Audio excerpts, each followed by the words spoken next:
So the question for us, at least potentially, is how do you save lives without losing your humanity in the process? Charles Camosy is professor of theological bioethics at Fordham University, author of the book Resisting Throwaway Culture, and one of the people we trust on the question of bioethics.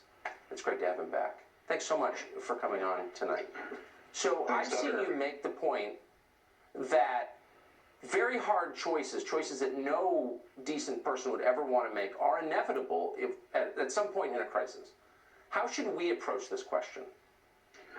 Well, it's inevitable, first of all. Let's just mark that as a really important point to make. Doctors are even talking about recruiting people to use handbags to ventilate people if we don't have enough ventilators. Governor Cuomo is saying, let's turn college dorms into ICU units. So this is going to happen.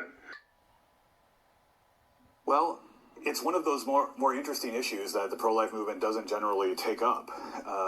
But I've done a little bit of my own work on this.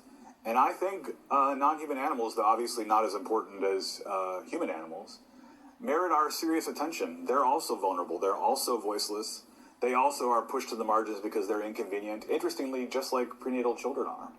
And there's a growing number of people who are pro-life in that they're anti-abortion, but also pro-life and they want to stand up for the dignity of non-human animals. And that's a leading edge, a growing edge, if you will, of the pro-life movement in 2018.